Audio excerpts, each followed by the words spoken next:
All right, folks, what we got here, if you look, have the MPC X right here. Well, the screen keep going down for some reason. I got to put this thing back on there. Yeah, it's going down. Let's fix that. All right. It's a pain in the butt to fix that sometime. All right. It's a cool machine, man. It's dope. So far, I'm coming from the MPC X. I mean, the MPC Renaissance, actually. I was using that. And it's a great machine, but so far I've not seen a major difference, being that they're using the same software. I had the same software on the MPC Renaissance. My only issue with the Renaissance was the back of it, the output. Being that it's on the newer Macs, I couldn't get the output, like the two outs and the two in, so I couldn't sample directly onto the machine. And that's one of the reasons I kind of not get rid of it, but I stopped using it. I put it away for now, and I'm using the MPCX so far. There's a few things I just don't fully get, like the button layout. Oh wow, I was looking for this thing for a long time. Song, there it is. Okay, the thing I don't like about this, it's all black, so it's like my room is it's dimly lit.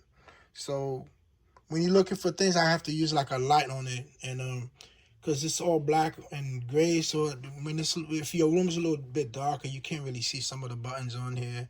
And the layout is a little different. You gotta search for, for me, I have to search for some of the functions here on the keys here on the buttons. Okay, and one thing I hate about the MPCX is that every now and then something will just go on mute.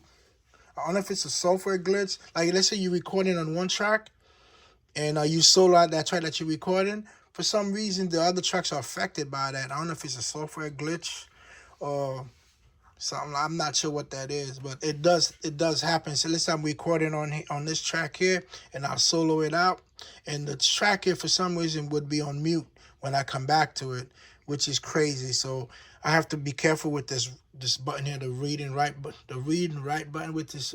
I think that's automation. It's kind of crazy, but it's automation on there, man. That affect the way you record on this thing here. Also, when you edit in program, like these buttons here, they don't automatically work just like the MPC Renaissance. When you edit in samples inside, let's say you got a sample here on this thing here, and you trying to do you trying to fix the tuning of the sample. Like, unless you put this little button here on, like the screen control, this button here don't affect it at all. I don't have a sample on there right now though. Wow, this is loose. Okay, that's fine. Yeah, it doesn't affect it at all. So you have to use a screen control with this button here. So in other words, you're gonna have 1, 2, 3, 4. Of course, where the sound is, which is the pad bank. You gotta put it on not full volume. That's up to you if you want these full volume. Program edit, and the screen control. You gotta have those two buttons on if you want to be able to, edit the sound from here while you're in program mode, while the machine's still running. That's one of the few things I've noticed. Okay, what else is the difference is? And there's a tap master button. The function keys are gone, which is kind of. Man, it's fine because you use the screen now. I don't know if you need this big screen, but it is kind of helpful. But it's not necessary because if you're using a computer, it show up on the computer. Cause I don't use this always in standalone mode. I use it with the computer because it's easier for me to see what I'm doing on the computer. Then I can resample everything back onto the MP itself, which is kind of useful. What else? And yeah, this thing here, there's a button here. It says main, and there's the master, which is crazy. Why do you need main and a master? I don't get that. I guess I'll figure this out and let's see. Yeah, this thing has a main out and a master out. If you don't have the main out, no, if you don't have the main button up, the master, it's completely affected by it. You can actually just leave that as is and just use the main out, because if you turn up the master, the main is down, you're not gonna get any sound out of it, which I found weird, but that's the way it is. Okay. What else? There's a few things here. When I got this, it didn't have I believe this has an internal hard drive inside, and but it's only for Akai proprietary sounds. That's already installed in here, so you can't really, or software wise, whatever's on ROM, whatever's on here, they're all on that drive. You can't access that drive at all. When you go to your computer, it doesn't access the drive. Your computer will not access the drive at all. You can't see it. So what I did, I opened it up, which was very easy to do. I put a SSD. I think I put a 250 gig SSD drive inside this. But if I'm using standalone, not standalone, if I'm using the controller mode, everything goes back to my computer, which is fine by me. Only thing I want to be able to do with this is be able to sample my sounds onto it, as opposed to drag sounds from the computer. So using MP3 files and things like, I want to be able to take raw drums files and put them directly onto this and get it going. Okay, what else? Yeah, this thing has a lot of stuff on here, a lot of programs, pad mute, sequence, browse. Okay, there's another thing that's pretty good with this. The Renaissance, you couldn't really browse too much because everything was done on the controller, so you might as well have just go to your computer. Okay, then like right now, if you look, I can access my SSD drive, which is the one I put in. I label it MPCX SSD. That's inside the machine itself. So I could load up a sound here. Let's see what this is. Okay, let me see. There's no sound. I unplugged this, so let's plug that back in, because we need to have an actual output. Boom, let's go. Let's see. Okay, we go to sample edit to hear that. There it is. Okay, that was a remix I did. Okay. See the main button, like.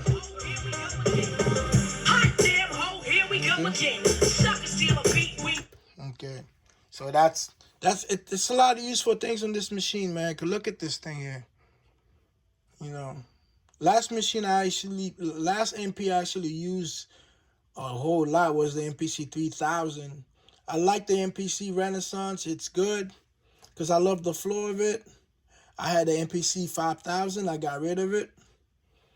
I got rid of MPC 5000 because I didn't see how useful that was. For me, I didn't think it was all that. I mean, it's a good machine. It sounds better than the MPCX, that's for sure. As far as sampling songs, your sounds into it, it sounds better than the MPC. This machine here definitely sounds better. Has better AD converter inside, and the MPC 5000. But this is a much better workflow, much easier for me. I mean, a lot of people are impressed with the screen, and I'm impressed with the screen as well, but that's not the main thing for me. It's the ease of use with this machine right now. It's much easier to use, although there are some things you have to learn and have to relearn them on the MP, and the MPCX, because the new software is a little bit different. So there's a lot of things that you could do with this machine, and this is pretty dope. Okay, one thing I'm not sure you could do that with the MPC, the what do you call it, 5000, the 3000, the 4000. You couldn't make key groups. I'm not sure. Don't quote me on that. I don't think you can make key groups out of them, like the 808 key groups that nowadays you be making on MPC, like the newer MPCs. I don't know if you could do that with the MPC 5000 or the 4, the 3. I don't remember being able to do that on a 3000. Then again, I haven't used that machine over since 2003. That's a long time ago. Last time I used that machine. Okay, and then that's my opinion on the MPC 5000. Another thing I have complaints I kind of have with this. These little tiny screens here, man. Yo, who are they made for? I understand they have their usefulness, but Jesus, they are so tiny. Like, the little screen it's like, I can barely see them. Okay, they're very, very small. It's like, honestly, like with this machine, the color scheme on this machine is kind of crazy. It's not the best, because again, I have to turn on a light to actually see it. My eyes, I guess my eyes not that good anymore, but I have to turn on a light to see the actual pads. Like the black on black thing here, it's not working out for me all that great. I guess the SE version, the standard that looks like the older MPC 3000 would be a much better machine for me to use, but I'm not trying to spend that kind of money on an MP. I ain't making no money off this yet. So that's my opinion. This is my likes and dislike about the MPCX. So far, it's a great machine. You know, I like it. You know, being that you can put an SD card inside, which is crazy. You put the SD card inside here, and I got no complaints so far, except for some little things here and there, like this thing here, like the buttons layout is a little different from the usual MPs, and this is not a click. This is not even clickable. That's crazy. But it does have the button in the middle here, so the other one I think they will click. You were able to click them. This one you can't click them. You got to use the little thing inside, the little button in the middle here. Okay, there's a latch. I don't even know what the hell latch is for. I don't have any experience with that yet. I haven't messed with that yet. And that's all I have to say about the MPCX, man. All right, peace out.